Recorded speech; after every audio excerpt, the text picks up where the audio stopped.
Eastern Australia, an environment that has, over time, evolved some extraordinarily unique groups of Homo sapiens. But today, we observe a small tribe akin to a group of meerkats that gather together atop a small mound to watch, question, and discuss the current events of their city, their country, and their world at large. Let's listen keenly and observe this group fondly known as the Iron Fist and the Velvet Glove. Yes, welcome back, dear listener. Episode 398, closing in on that 400 number. Yeah. Goodness me. I'm Trevor, a.k.a. the Iron Fist. With me, as always, these days, Scott the Velvet Glove. G'day, Trevor. G'day, listeners. I've got to wonder what the hell I've done with my life over the last 6 or 7 years. Well, some of it you went walkabout, Scott, but that's okay. Yeah, I did go walkabout, you know. Yeah, so if you're in the chat room, say hello. Don's already in the chat room saying hello. Good on you, Don. This is a bit like old times. And there's no Joe tonight. He's got a function that he's at. So it's just you and me, Scott. It's just like back in the very, very early days. Well, in the very, very early days where we used to record everything and send it over to you to update and that type of thing. So, yeah. Yeah. I remember you once saved me from getting sued. So. Yes. Yep. Delete stuff that might be defamatory. Yeah. Yes. Yeah. Hey, I was at a function, a Father's Day function, and my daughter had given me a Father's Day present, which was a black T-shirt with white writing. And the writing on it was, ask me about my podcast. And so I had to wear that at this Father's Day function. And, of course, people asked me about my podcast. Right. I met a guy called Mark who's in the building down the Coolangatta there. And he, I think, has started listening to the podcast. And anyway, he said, well, why the name, the Iron Fist and the Velvet Glove? And I guess we haven't said that for a while as to why it's that name. So I came up with that. Yeah, I know, but I also said it first though when there was a criticism or something like that was going around the secular party, and I said, might I suggest that Trevor wraps his iron fist in a velvet glove? Oh, did you? Okay, I don't remember that, but anyway. I can remember a review of Penfolds Grange wine, red wine, which is notorious as being a very, very strong, full-bodied wine, described by one of the wine connoisseurs as an iron fist in a velvet glove, meaning it was incredibly powerful, strong flavour, but with a softness coating it around the edges. And so I'd like to think that I'm the Iron Fist with the hard, powerful opinions, and you, Scott, come in, sit on the fence with your velvet glove and just smooth things over and go, yeah, maybe not. Yeah, not so sure about that. Just little softening the edges a little bit. It is becoming increasingly difficult to disagree with you on the United States. Right. Yep. It's one of those things like, that it's in the notes and that sort of stuff you've sent through. That is very much in my wheelhouse, where I've said numerous times that the Americans have had some very disastrous foreign policy blunders. And this was their record of their foreign policy blunders, Yeah, I'm a little bit worried. Sorry, did you want to go on? No, Sorry. Oh, just this guy Mark I met. He is an American as well. So he's a new listener. And I'm thinking, oops. I'm sorry, Mark, there's going to probably be every podcast, every episode has a fair amount of anti-American sentiment in it these days because, let's face it, America's up to a lot of mischief. So I apologise if you are, well, I don't apologise. It's just prepare yourself for some anti-American stuff is what I'm probably saying.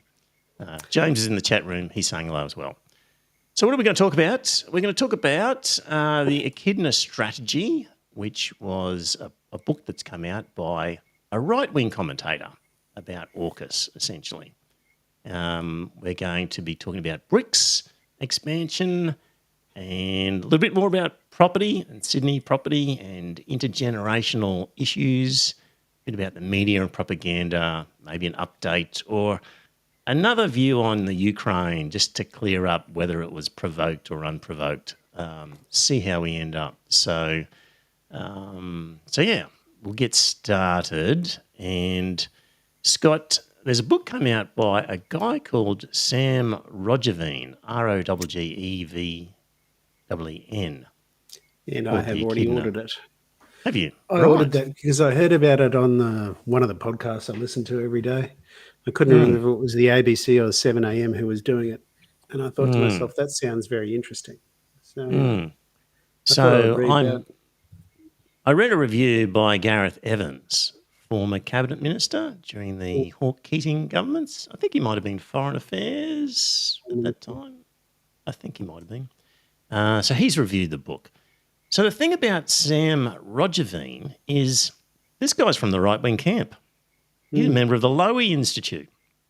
That's a good solid right-wing credentials right there. Let me just see if there's something else about this guy's background. So he's no hardcore lefty. He's a senior officer of National Assessments Intelligence Analyst. He was a senior Office of National Assessments Intelligence Analyst before joining the Lowy Institute 15 years ago. And he described himself entirely plausibly as a liberal conservative. So he's from the right, and he's taken a shot at the whole arrangement with America in terms of our defence. And so that's the sort of the main thing to come out of the talk about his book. And what he's done is he's done a meticulous analysis of the factors in issue here for the United States, China and Australia. And he's basically saying that by the way, dear listener, Scott's got a frog just outside his window, which you'll probably hear in the background. We're not recording this in a park, but in the recorded audio, I'm going to try and get rid of that frog. But I'm starting to wonder whether I'll be able to. Yeah. Anyway, there is a frog outside his window. Anyway, back to this book. What he's saying is that the USA would not enter a fight with China because it's not in its interest, that it would cut and run, because why spend money and people on this part of the planet when you can just retreat back over the Pacific and be quite safe? So he's essentially saying, Australia, don't rely on America for help, because if push comes to shove, they won't necessarily, it'll be quite likely that they'll back out. The second part that he makes, the point that he makes is, that's okay that we should operate on the basis that we won't get assistance from America, because it's really difficult for China to attack and invade Australia. Because guess what? We're a long way away, and there's a lot of water between China and Australia. And it's just difficult. There's plenty of opportunity to sink an armada that's on its way south. Yeah. Well, so, you might be able to sink every ship, but you're going to get a hell of a lot of them. Yeah. I think in his book he quotes that London is closer to China than Sydney Australia. Is to Beijing. Yeah, than Sydney, yeah. So we just don't sort of think of it that way, but it's a useful point. And basically the echidna strategy is that we should be defensive like an echidna, that an echidna isn't really capable of taking territory or attacking other sort of animals, but it can set up a defence so that it's not attacked. And that we should do this close to home. We shouldn't be sailing around in the South China Sea away from home. We should set up our defence here. And that's sort of the essence of what he's saying. And it's coming from a right-winger, which makes it the story. And just he's making the point that we can actually stop China if we put our minds to it. And Scott, do you remember, for the listeners of this podcast who have been with us for a long time, if you've been with us since This is old news. February 2018, dear listener, I had Han Tu on this podcast, who's a mate of mine and ex-Air Force, ex-lecturer in defence in Indonesia. And he basically gave the argument about how hard it is to conduct a maritime invasion of another country, particularly a country like Australia that's got a few weapons up its sleeve, and that we'd have a very good chance of repelling China if they tried to do it. And so that's not news to listeners of this podcast who've been with us 5.5 years ago, but it might be news for other people who've just read comments about Roger Dean's book. And there we go. Landon, yes, the Japanese did get close, but they were also rampaging through a very undeveloped part of the world at the time. Whereas these days, for the Chinese to make it down here, they'd have to get through Vietnam, they'd have to get through Taiwan, they'd have to get through all these other modern countries before they got too close to us. And maybe this time we wouldn't send all of our troops off over into Europe or something like that. Exactly. That is the whole point. Like, we're not going to be off. If there is going to be a war in this part of the world, it's going to be very much concentrated in this part of the world. I don't believe that Russia or anything like that is going to pull off anything. Well, they've bitten off more Ukraine than they can chew. So, I don't think that they're going to actually poke the NATO bear too hard. It's one of those things. I think that if there is going to be a conflict in our neck of the woods, it's going to be contained to Taiwan. As to whether or not the Yanks actually do put up a fight over that, I don't know. I don't think, honestly, China's best move will just be to take over the industries that Taiwan is good at, chips and stuff, and basically force Taiwan into a situation where for economic survival, they'll want to be part of China because their economy's been crushed by China. That would be the smart way for China to do it. That would be the smart way to do it, but it's one of those things. I just don't see that the Republic of China and the People's Republic of China are ever going to be the same again. They're just... It's just one of those things. The history of it is so divergent and the type of thing that I just don't think they're ever going to be able to be the same country again. Anyway, there was a review of Roger Dean's book in The Rationale by Paul Monk. I've had an issue with Paul Monk before when he wrote a review of, who's that pompous author, the British guy, often talks, Douglas Murray. He was waxing lyrical about wonderful Douglas Murray. He's just a prick. And so I had a bit of a sort of a review of the review, being quite critical on that one. So Paul Monk's done a review of Roger Dean's book, positive, but it's kind of laced with anti-China sentiment, I think. As an example of the subtle propaganda that we're subjected to. Did you hear Lord Mayor Tate on the Gold Coast? He wants the Commonwealth Games on the Gold Coast. And he said one of his reasons was it'll be a good sign of faith for our Pacific neighbours so that they will be friendly with us and won't move over to the evil Chinese in terms of friendship stakes. So his rationale for having the Commonwealth Games on the Gold Coast was a strategic move against Chinese sentiment in Pacific Island countries. He wants to basically reuse those Commonwealth Games stuff that was set up last time, was it? Probably. I mean, they've got, who knows, it could be quite a legitimate argument to say, we've got all the stuff here, let's run it, we can do it for low cost and it'll be worthwhile. But not because it will curry favour with Pacific Island nations who might otherwise swap their allegiance to China, for God's sake. And this is just said with a straight face on the Gold Coast News Bulletin, as if that was a perfectly legitimate thing to say. But, in the review of the article here, He says, this is Paul Monk. I've known Roger Veen for 25 years and have observed his career in the intelligence world and at Lowy since it started. He is quietly thoughtful, whereas many of those who have dissented from AUKUS come across as rancorously left-wing, anti-American, and even pro-Beijing. None of these things can be said of him. He says as if it's a bad thing to be rancorously left-wing, anti-American, and perhaps pro-Beijing.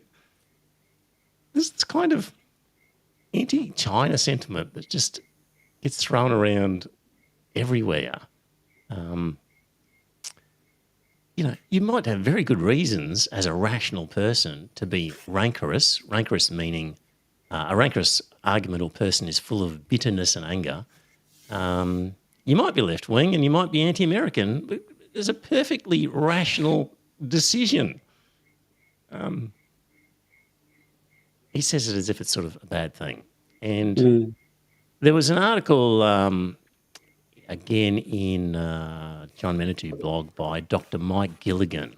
He's worked for 20 years in defence policy and evaluating military proposals for development, including time in the Pentagon on military balances in Asia. And he says, like Paul Keating, Australians should be angry. Australia's security is at risk. No other nation is so foolish, so self-delusional, so divorced from the basics of statecraft, nor so feckless with its citizen security in pursuit of America's objectives. Shouldn't we be white hot with rage at this government's abdication of sovereignty? Good point.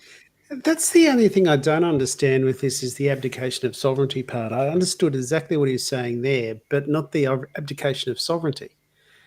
I don't see how that you would end up abdicating your sovereignty if you take up this AUKUS deal. We're relying on the Americans to supply submarines when every indication is they won't be able to supply. And we're also going to be relying on them to operate and maintain them and to teach us how to. And until the submarines are built and ready for us, they're supposed to lend us some, which plenty of Americans have indicated. We don't have spare submarines because guess what? Most of them are in a dock somewhere being maintained because they invariably break down. So the Americans have said, we don't have spare submarines to give these Aussies in the interim or at any time, and we'll be lucky to make enough for ourselves, let alone Australia. And even if we deliver some to Australia, it'll be the Yanks who'll be helping us maintain them. That's the abdication of sovereignty. We will not be guaranteed possession of submarines that we own in the short term, that we can control ourselves, that we would if we were buying off the shelf Japanese or German subs or something like that. That's the abdication of sovereignty that he's talking about. Okay. There we go. Hence the title of this episode. We should be angry. If you're not angry, you're not paying attention. Right. BRICS. Brazil, Russia, India, China, South Africa. It's been going for a while. They had a meeting recently in South Africa. Putin had to log in via Zoom because he can't risk international. He can't risk international travel. And they agreed to admit to the BRICS alliance Argentina, Egypt, Ethiopia, Iran, United Arab Emirates, and Saudi Arabia have been invited to join. And there's a whole bunch of others who want to join this bloc. Dear listener, this is one of the most significant moves in foreign relations in a long, long time. When you see Russia, Iran, United Arab Emirates, and Saudi Arabia, what do you think, Scott? Well, they are traditionally American sort of, well, not the Iranians so much, but the UAE and Saudi Arabia are traditionally on the American side. So they've clearly decided to raise their middle finger to the United States. I think oil. I don't know what percentage of the world's oil supply those guys control, but it's a lot. Well, they'd have the most of it. Yeah. And that And besides, is the the big Yanks have the Yanks have already moved into oil self-sufficiency, that they produce via shale oil and that sort of thing. So they no longer need to rely on the Saudis as much as they used to. Yep. But the whole point So is these countries are going to be dealing in oil and not in US dollars. US dollars, exactly. And that will disconnect the US dollar from the oil, which will basically cause its value to decline. Because at the moment, every country that doesn't have its own oil supply has to buy oil using In US dollars. dollars. They have to therefore get them from somewhere. It creates a demand for US dollars that is artificial, that artificially supports the US dollar. It's been a huge advantage for the US since they moved away from the gold standard. And the other part about this, Scott, is kudos to China and the other operators there for getting Iran and Saudi Arabia to join something And together. the same sort of thing. Yeah. Because these guys are sworn enemies. Shia and Shia and Shiite and Shia. no, isn't Saudi Arabia Sunni and Oh, they're Sunnis. Iran yeah, is Shia? Shia. Yeah. Yeah. So to get those two together into a group, quite amazing. Really quite amazing. Can't be understated. So there's a whole bunch of countries lining up to join, and as these transactions between these countries, they will more and more do transactions in their own currencies, not using US dollars, and it will I thought they were saying that they were going to be using the Chinese yuan, weren't they, for most of these international not transactions? necessarily. For some transactions, yes, but for others, no. Okay. So it just depends on the country. So a lot of that hasn't quite been worked out how they're going to do it, but that's definitely where they're heading. So that's a big one, and that will be crucial for the demise of the American financial hegemon in the world. Because I think something like over 80%, maybe 85 to 90% of international transactions are conducted in US dollars. These are transactions between, Costa Rica and the Netherlands, nothing to do with America. So much is done in US dollars. And of course, the US, because it's in US dollars, believes it has the power to impose sanctions and other penalties wherever a US dollar is used. So, big move. Right. The Voice news poll. Support for the constitutional change has fallen to 38%, while backing for the no vote has risen to 53%. Scott, it seems very unlikely.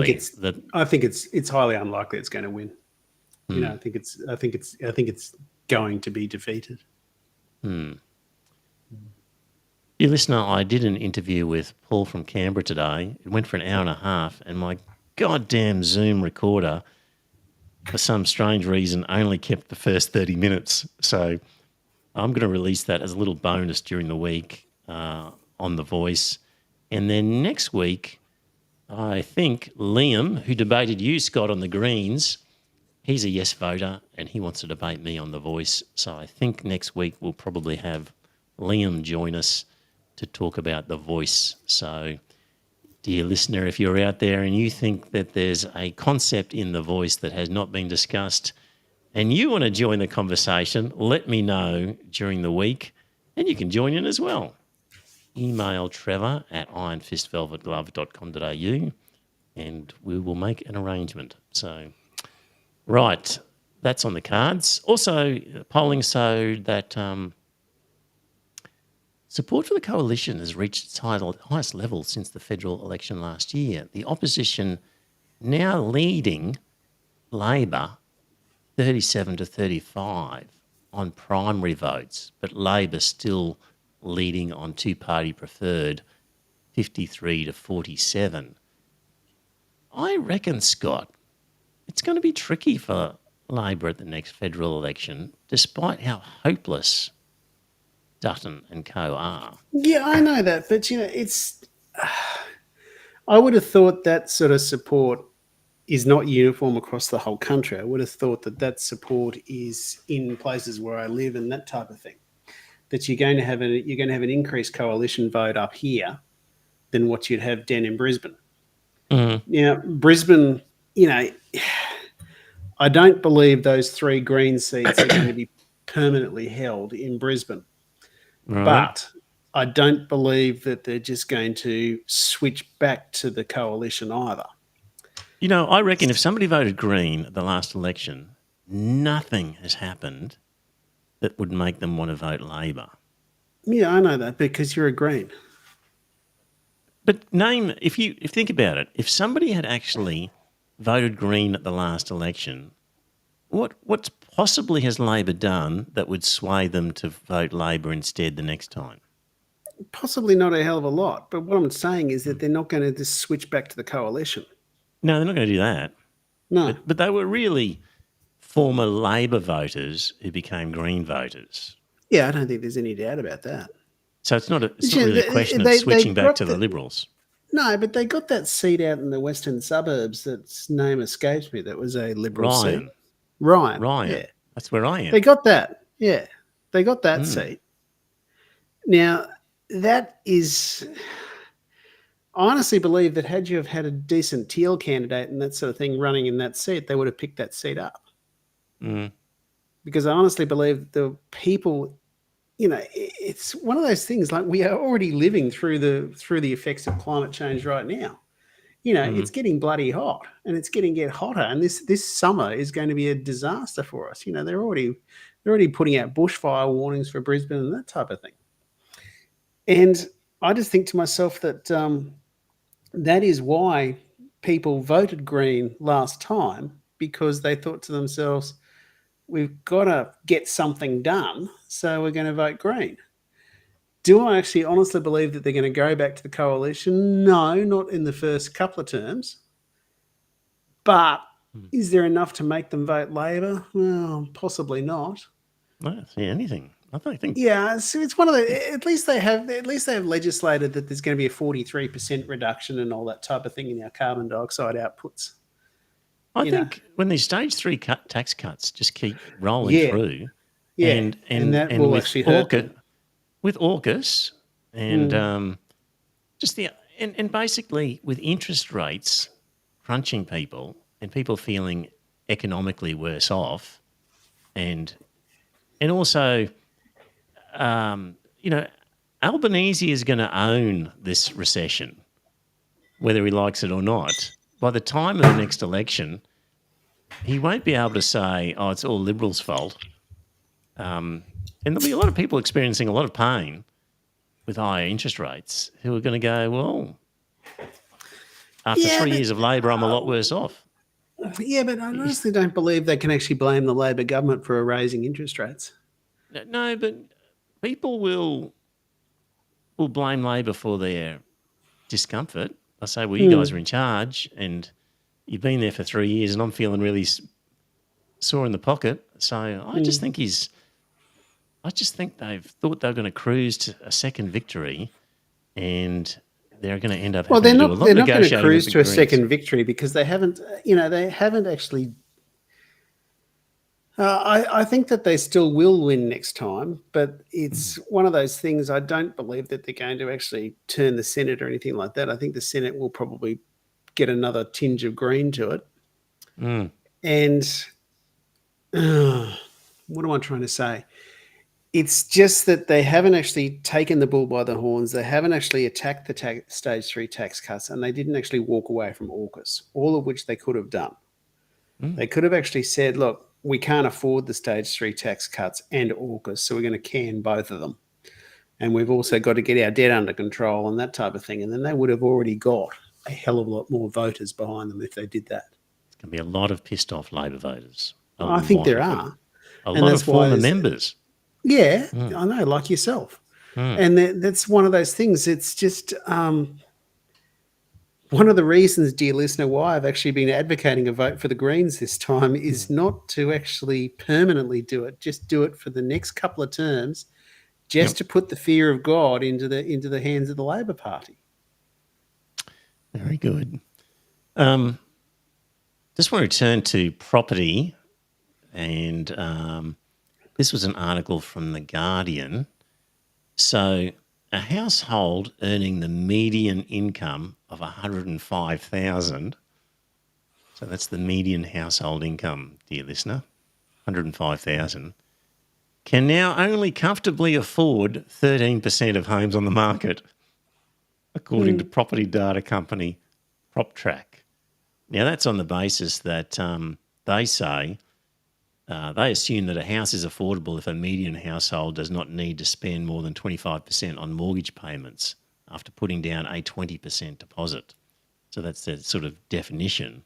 But even if you don't look at that, even if you don't like that particular definition, just look at the comparison. So at the moment, median income 105, comfortably afford 13% of homes on the market. They say that 3 years ago, using the same formulas, a median income household could afford almost 40% of homes. So it's gone from 40 down to 13%. And those 13% of homes would be very hotly contested. So that was that. And was it last week or the week before, where I went through that history of tax changes by Hawke Keating, negative gearing, changes to capital gains tax. Yep.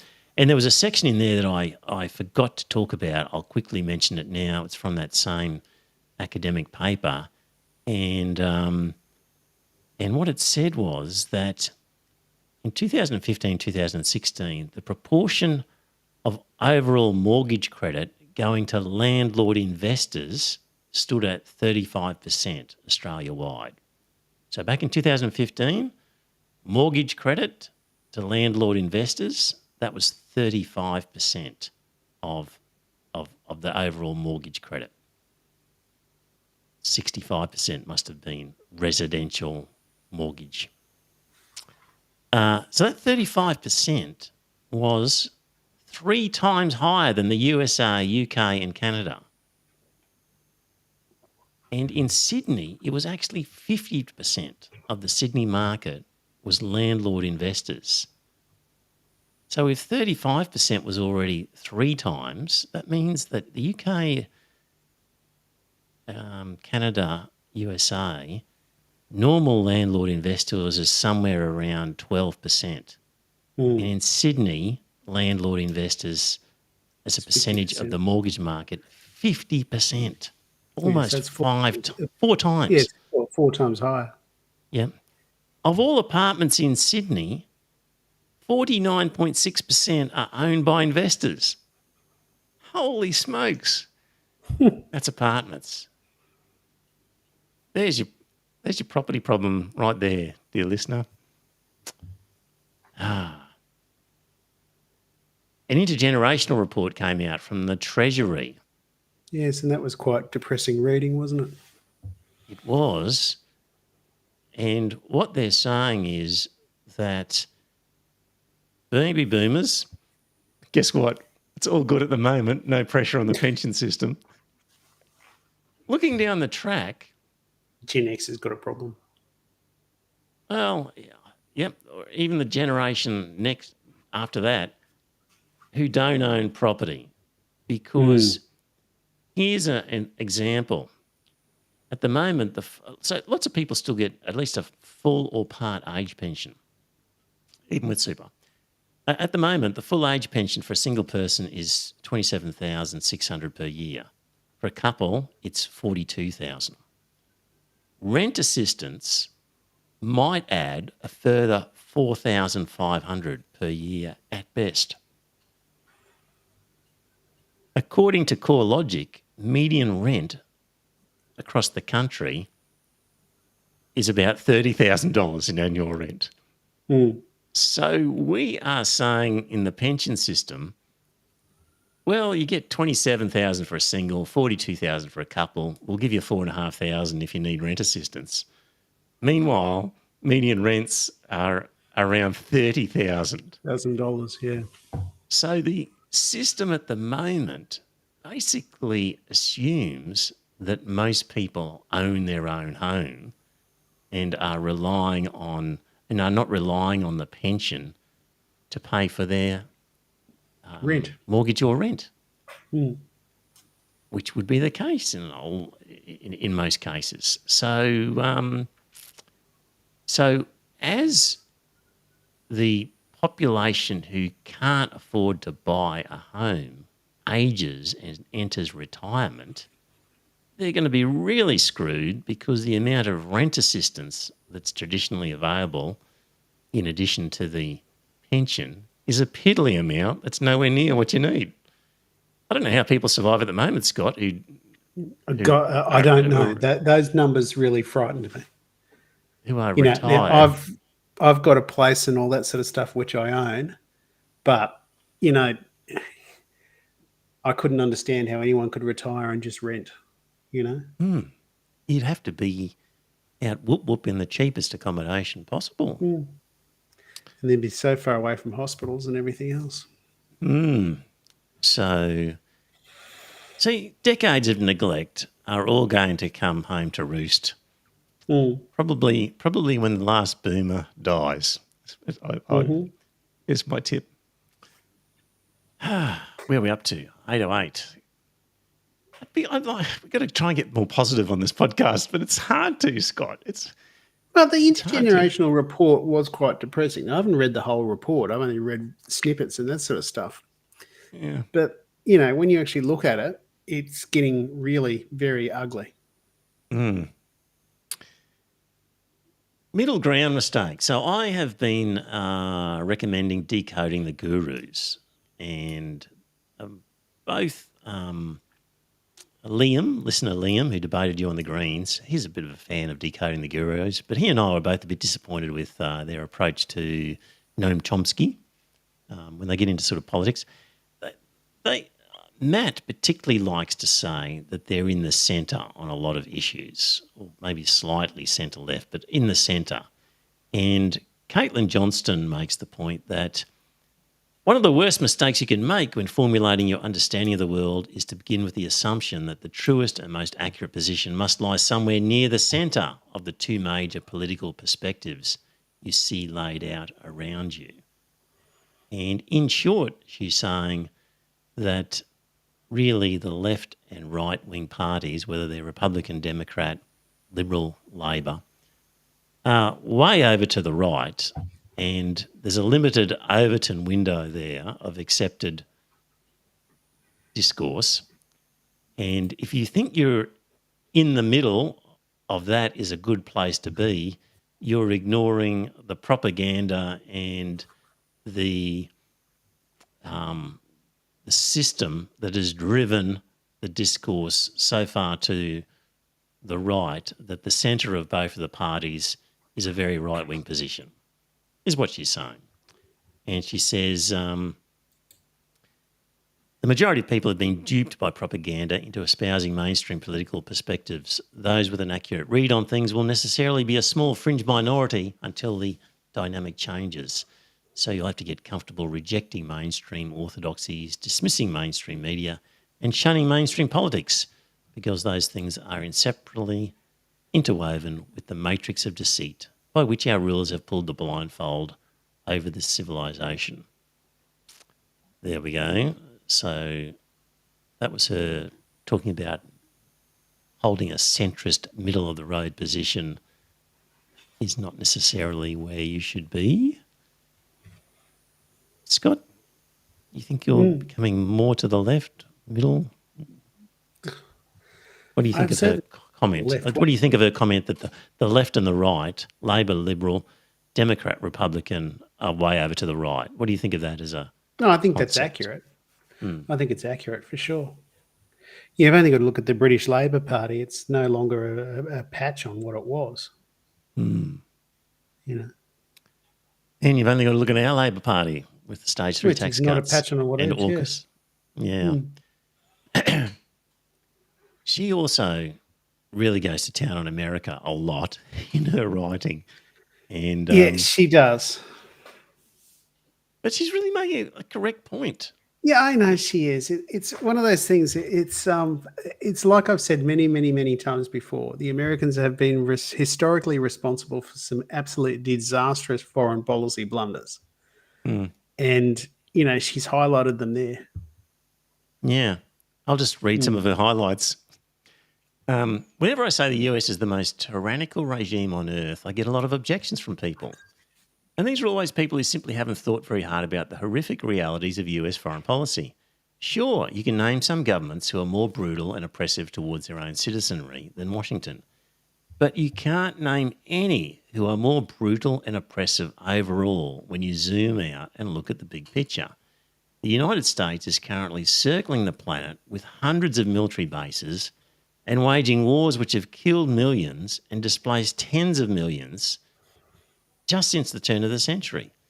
Its sanctions and blockades are starving people to death and en masse every single day. It works to destroy any nation which disobeys its dictates by toppling their governments via CIA coups, proxy armies, partial and full-scale invasions, and the most egregious number of election interferences in the entire world. I mean, this is all true, all documented. But we get a guy comes out with the echidna strategy and someone writes in the rationale full of just bullshit anti-China sentiment without for a minute stopping to say anything about some anti-US sentiment. Thank you very much. It only comes from independent bloggers. It's like I watch the news, Scott, sometimes, like Channel 7 News typically, and just the casual reference to the evil China that is building up military in response to, and who knows what they're going to do with it, without for a minute giving context of how they're being surrounded by US Army bases in the Philippines, Korea, and any number of other places. It just pisses me off. We are living in a McCarthyist era. McCarthyist era, dear listener, was when in the USA, the communist scare and, Reds under the bed everywhere and you lived in fear of being deemed to be a communist. It's that sort of level of propaganda when it's so well documented what the shit that country's been up to. It's frustrating. Don't you think that the US, though, is relying on those old laws not laws, but you had a unwritten sort of agreement back in the old Soviet days and that sort of stuff, provided they stayed on their side of the Danube, provided we stayed on our side of the Danube. And then in China, provided they stayed on their side of the 38th parallel, provided we stayed on our side of the 38th parallel, there wouldn't be a problem. Now, China has... the USA's never stuck with that. There's so many military bases around the world. Yeah, I know, but those military bases are basically still where the old lines of demarcation were. Like the Philippines has always been a host to American military bases. Japan has always been a host to American military bases. South Korea has always been a host to American military bases. Vietnam hasn't. Indonesia hasn't. China was on our side in the war, and they set up military bases because they were like, well, they're the next enemy. We'll just start getting ready for them. Sorry? They just decided they're going to be the next enemy. We'll just get ready for them because they're the communists. Okay, but I think that was in response to China getting involved in the Korean conflict. And America wasn't involved in it? Yeah, I know they were. I've got no doubt about that. But, the Yanks could actually look at it and they'd say, well, the North actually invaded the South. We're here to prop up the South. So that would have been the end of it. Yeah, but when you said the old system of we'll stay behind this line and you stay behind that line, there was no line that America decided to stay behind. The entire planet was theirs to roam over. Well, I don't think Yanks have got bases in Africa. They've got bases in Western Europe. They've got bases dotted throughout the Pacific. They've got bases here in Australia. They've got their own bases over there in the Americas. They've got bases everywhere, all over the planet, that are nowhere near America. Do they have them? What are they doing? What are they doing in Philippines? What's the point? In the Philippines, the Philippines, that is... It's so far away from mainland America. I know, but it's also over there. What are they doing in Europe? Well, they're there because they're part of NATO.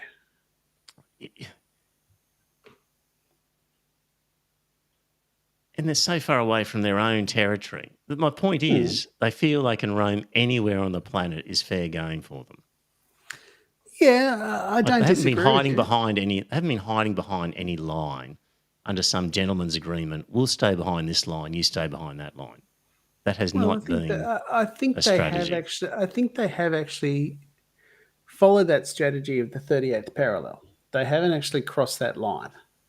Okay, in Korea. Yeah, in Korea. Okay, there's one tiny little line. Yeah, okay. Because they can't. Because they can't.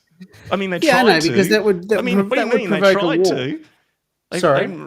They tried to. They operated a war trying to cross that line. Well, they did, but that was also a mistake of MacArthur and that sort of stuff, who wanted to prosecute the war and he wanted to actually bring China into it. Now, had he have actually rang up the president and said, now, what you've got to do is get on the phone to Peking right now and tell them that we're only going as far north as their border, and then after that we're going to stop. But, China saw it, panicked and got involved. And that's why the whole bloody thing broke down into nothing more than a bloodbath around the 38th parallel. Yeah. So Caitlin Johnson is exaggerating. No, she's not exaggerating. She's not exaggerating.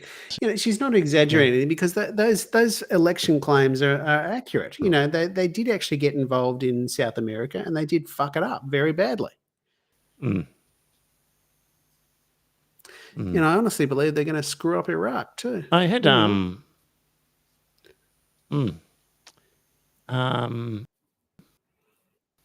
had lunch with Cam Riley just States. We were both a couple of old men bemoaning the world. He was just commenting of how it's impossible to get anything meaty or worthwhile on ABC anymore. It's just cats stuck up a tree stories on the ABC these days. Or really shallow opinion pieces. It's really deteriorated. Can't get anything out of them of interest, I don't think. Bernard Keane, writing in Crikey, talked about Westacott. She was the Business Council of Australia's spokesperson, and she was on 7:30 Report. And she was allowed to repeat unchallenged the claim that company tax cuts would increase investment, productivity and wages. And Sarah Ferguson is normally like a rat up a drain pipe with all sorts of other people that she dislikes. Just let it sail through. It didn't stop and say, well, hang on a minute.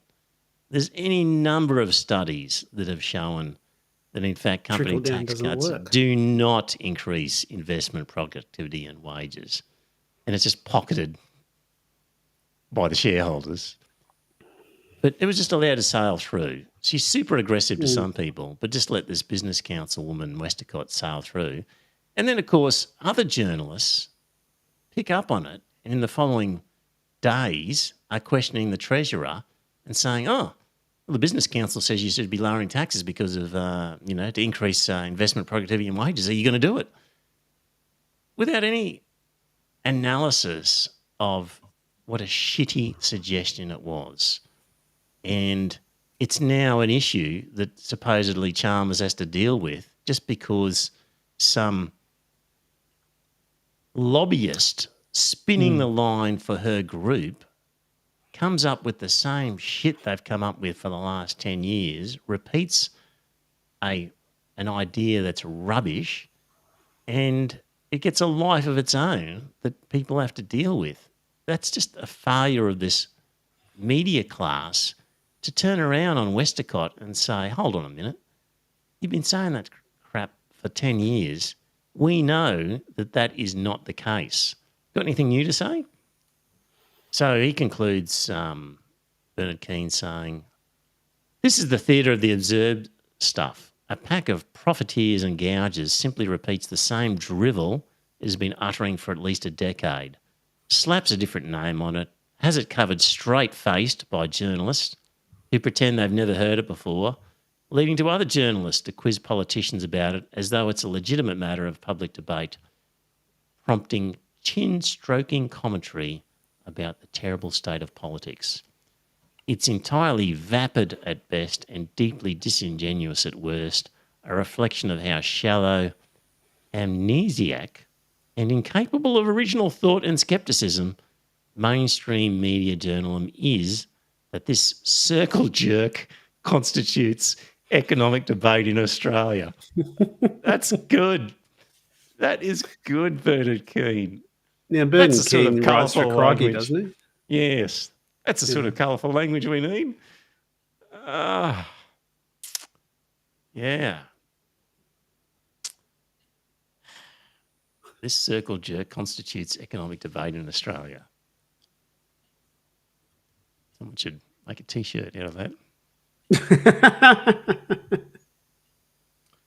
8:22.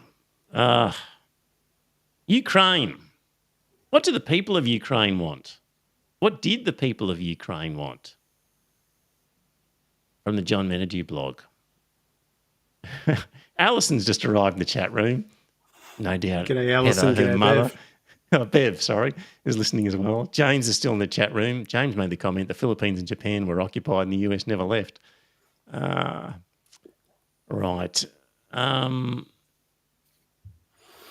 Back to the John Japan Menadue does have a security agreement with the United States, though.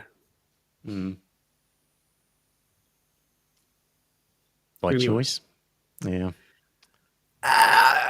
One would hope so, but it wouldn't surprise me that they were lent on. But anyway. Yep. Graham Gill, who's he? Professor Emeritus at the University of Sydney, a long-time student of Soviet and Russian affairs. He is the author of 25 books and over 100 articles. As well as Soviet and Russian politics, he has published on democratization and the origins and development of the state. That sounds like a reasonable CV for someone to comment on Ukraine-Russian affairs. He's currently working on a handbook on Russian politics and society and a study of revolution and terror. He's a fellow of the Academy of Social Sciences in Australia and a former president of the International Committee for Central and East European Studies. He probably knows a little bit about Ukraine and Russia. He was looking at articles that had been in the John Menadue blog. One was by David Higginbottom with his views on the Crimea, arguing that there is widespread acceptance of Russian rule. The other article was by John Richardson, arguing that that was wrong, that any pro-Russian majority in the Crimea is a result of the influx of ethnic Russians, and basically arguing that the original Tatars should be the people who decide what happens in Crimea. Graham Gill comes out on the side of David Higginbottom, which is the one that there's widespread acceptance of the Russian rule in Crimea. So, interesting analysis of some polls here. He says, the question of the extent of support for unification with Russia is quite vexed. We're talking about the Crimea here. Richardson cites Kiev International Institute of Sociology polls, which show that in the years leading up to annexation, between 36 and 46% of the population favoured joining Russia. Two things can be said about these figures. First, any country that has over a third of its population wanting to join another country has a serious political problem. And in this case, that problem was created by successive governments in Kiev. Secondly, other polls for this period showed significantly higher proportions of people favouring unification with Russia.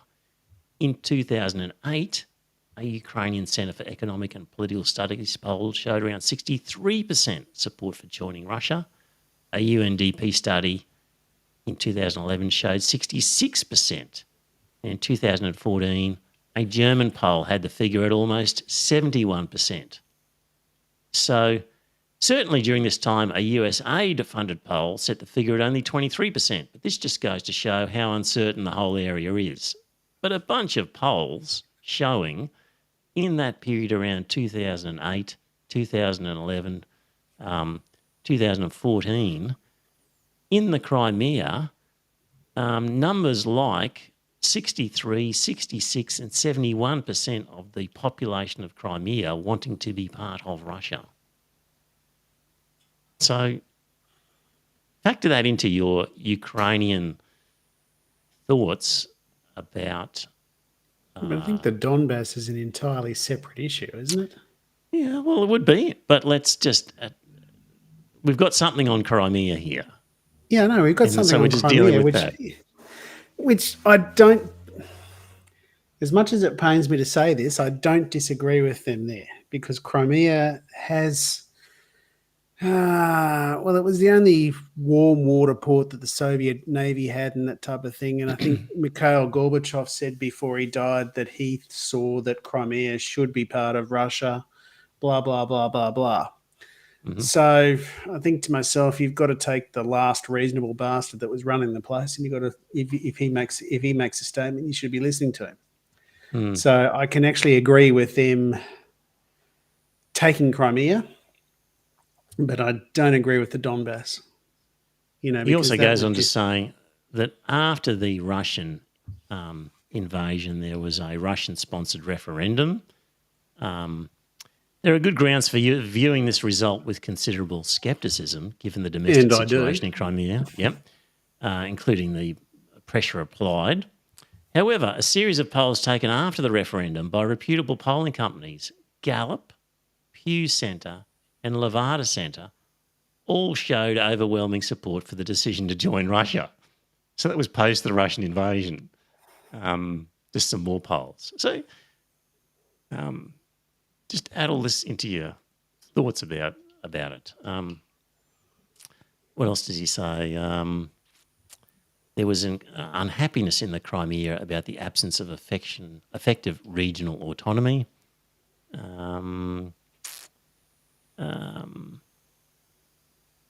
He says, turning to the question of international law, it's clear that the armed seizure of a state's territory by another is illegal.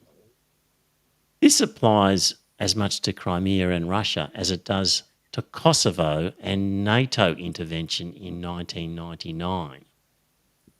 But there is also a principle that populations should have the right to decide their own forms of government, the right to self-determination. And, as in the Kosovo case, there was the view that the facilitation of this by armed forces from without could be justified. So he's just making the point that NATO actively conducted activities in Kosovo because, in their view, the local population wanted out from the country that they were part of. And that was a justification for NATO action. If you apply the same principle, then based on the polls that we've just heard about, you would say that the Russian intervention into Crimea was no different to the NATO intervention in Kosovo. So if you're going to condemn one, you have to condemn the other. Very interesting. Yeah. Joining in the chat room late, Noisy Andrew and Don Tuvey. Oh, no, Don's been there a while. Noisy Andrew's there. Hello, Noisy. Right. And was the war provoked? This is an article written by Edward Lazansky. He was born in Ukraine, studied in Russia, worked in America as a laser fusion researcher and a professor of mathematics and physics. He's got relatives and friends in all three countries, and for the last 35 years, he's been trying to do his best to make them friends, partners, and even allies. Instead, all three are now at war. So he is seen as a Russian sympathiser, but here's what he has to say, which is that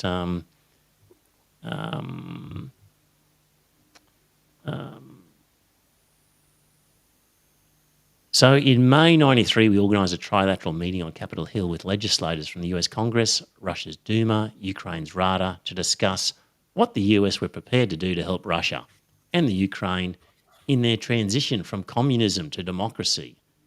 And Congressman Tom Lantos, House Foreign Affairs Committee, chaired the meeting and said that had Gorbachev told us in 1989 he was prepared to dissolve the USSR, and had he requested $1 trillion to do it, we would most likely have agreed to give $100 billion annually for 10 years.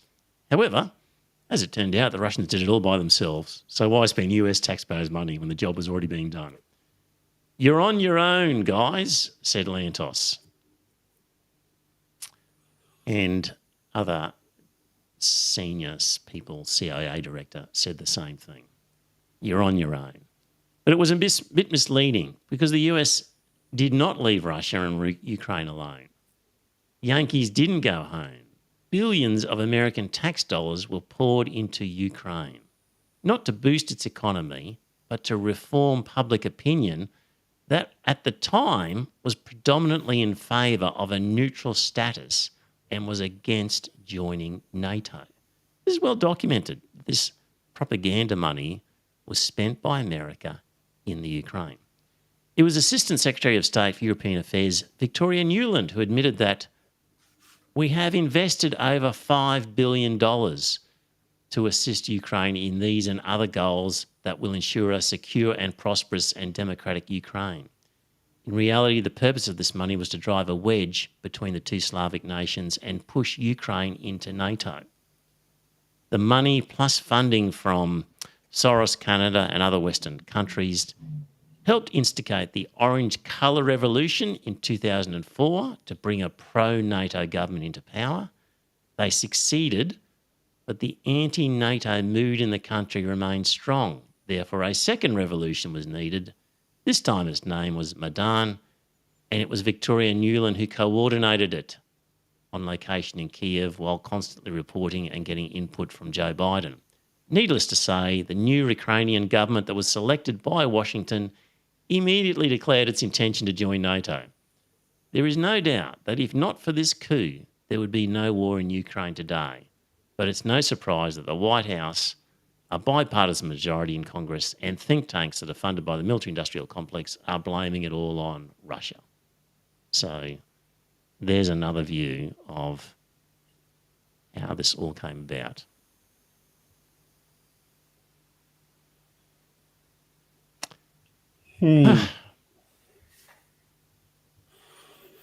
Context, dear listener. I got to go back and read that because that is, it puts the whole Ukraine war in a very different light, doesn't it? It's just not a poor democracy that was sitting there doing nothing that suddenly was attacked by Russia. There's a whole bunch of things going on in the lead up and American fingers involved. Yeah. Dear listener, I am going to, during the week, as I mentioned before, I recorded an interview with Paul from Canberra. Unfortunately, only the first 30 minutes survived. Did I mention that on air or did I mention that to you, Scott? You did mention it, yeah. Okay. And I'm going to tack onto it what was a summary of what was missed off. And that's going to include a little bit from Marcia Langton in 2013 and what she had to say about constitutional recognition at that time. And basically there was an expert panel on recognising Aboriginal and Torres Strait Islander peoples in the Constitution in 2012. And the recommendation coming out of that was we should get rid of references to race in the Constitution. And Marcia Langton argued really strongly as to why having race referred to was dangerous and inappropriate. They also argued for sort of a historical note about the history of Indigenous people in Australia and, settlement. They didn't ask for a voice back in 2012. If they'd just stuck to what was on offer or what was being contemplated in 2012, I think they would have ended up with a referendum proposal that would have been acceptable to a lot of Australians. And it's the addition of the voice that I think that has really cruelled it. And I think that's Noel Pearson. But anyway, look out for that in your podcast app during the week. 30 minutes interview with Paul from Canberra. And then at the end, I'm going to summarise what was cut and also talk about Marcia Langton and her view at that time about why race shouldn't be part of the Constitution and why that to me seems at odds with the current proposal to put race in the Constitution. So look out for that one. Well, Scott, we made it at hour 37 without Joe. Just like the old days, just the two of us. Yeah, it was just a little bit like going down memory lane, wasn't it? Yes. So, right, dear listener, if you've got something to say about The Voice, you reckon there's an argument that hasn't been dealt with, feel free to email me. If you want to talk about it on air, you can. If you just want to write what it is, then contact me during the week, trevor@ironfistvelvetglove.com.au. Looks like I think Liam might be with us next week to talk about The Voice and the arguments. So he convinced you, Scott, that you should probably vote Green. Maybe he'll convince me that it should be a yes vote. I don't think he's going to do that. Well, you never know. Open to the possibility, but I would be surprised that if he came up with an argument that I hadn't heard before, I would be surprised. Yeah. Yeah. Alison asked, where's Joe? He's at some function, Alison, so that's where he is. And by the way, there's going to be a secular conference, Scott, in Sydney, Victoria. I think it's in Melbourne. I think. It was Sydney. Bunch of speakers, all of the secular gurus in Australia, from Luke Beck to Fiona Patton to... It's in Sydney. Is it Sydney? Yeah, according to Alison, it's in Sydney. And I'm going to call her our very own Alison. Will also be there as one of the speakers at the... So, yeah, if you are in Sydney or you feel like going to Sydney for a one-day conference on secularism and where it stands, then that's coming up. Where it used to stand. Anyway, that's going on. Right. I don't think there's anything else pressing, Scott. So, all right, dear listener. All right. We will talk to you next week. Bye for now. Okay. Good night, everyone. Bye now.